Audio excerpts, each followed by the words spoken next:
Knowing that I'm more at risk of COVID just because of the colour of my skin, it's a lot to deal with emotionally.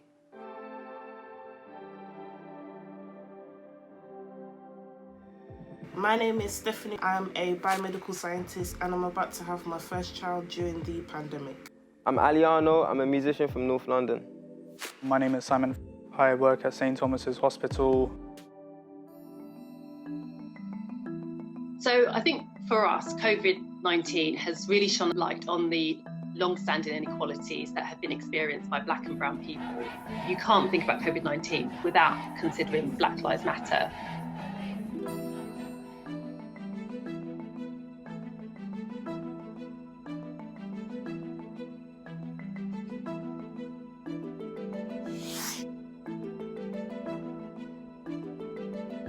And all of these statistics are likely to have a negative impact on people's mental well-being. When I heard the reports of being more at risk to COVID, it was a whole bunch of confusion in the air and added more pressure and anxiety to what was already a heavy time. I felt like when I went to the protest, I had to choose between public health safety and fighting for basic rights of my people. And that's where the real sense of emotion came from, that conflict of mixed emotions. The older you are, as though you're more at risk, so you're having to adjust to making life decisions for the responsibilities of your grandparents and for your race and for yourself as well. And it's like, well this is a lot. Seeing the protests online, it made me feel disappointed because I couldn't attend. During this pandemic, I have 2 risk factors, being pregnant and being Black. Lots of questions were coming in my head as to why, how is this the case? The reasons why people from Black, Asian and minority ethnic communities are disproportionately impacted is quite complex. And there have been a number of suggestions that have been put forward. So one being socio-demographic characteristics.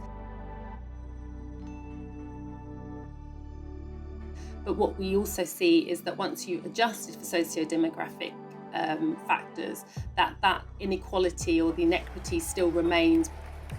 There have been some biological explanations put forward, such as vitamin D, but I think we have to be very cautious when we just focus on kind of biological explanations, because I think it's often easier for the system to focus on there being an issue with the individual or the community, when actually structural racism has been probably the one thing that the system has never really paid any attention to. And I think without paying attention to our racialised experience, it means that any intervention that we develop or course of action will be inadequate.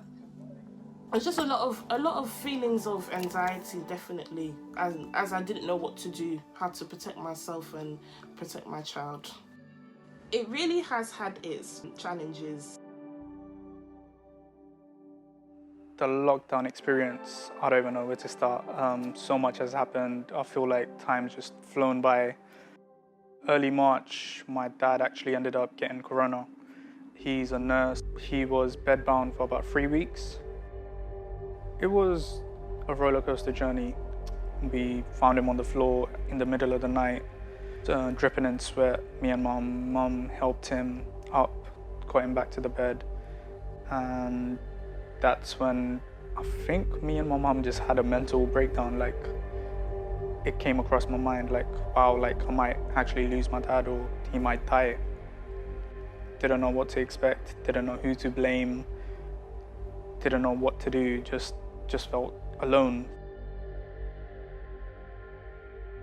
But luckily, my dad pulled through and he's still alive, he's still well, he's back to work.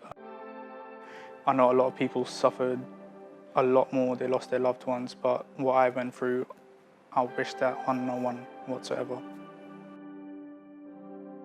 When we're thinking about the kind of context of COVID beyond, as well as thinking about the potential second wave, it's really important for us as a community to be better at talking about the impact that this is having on us, and to share our anxieties and our concerns with one another so that we can provide that support. So the steps that I've been taking to stay positive during this pandemic would be having weekly phone conversations with my friends where we get together on FaceTime. I guess I've just been riding my bike whenever it gets a bit too much, just get out of my house, get some fresh air. I made a group chat with people that I met at the protest and people that I already knew. And that was so important for us to show our solidarity together behind the scenes. It's not just about getting through BLM or getting through COVID, it's about anything else that we have to face, being black or being brown, coming from these minority communities. There really is a call to action. This is an opportune time for us to take the lead in finding the solution. What is it that you can do to make a positive change for people in your network, people in your community? So I would say, volunteer, get involved in political life, see how you can support other people. What that does is it gives us a sense of purpose, and that in itself will have positive impacts on our mental well-being.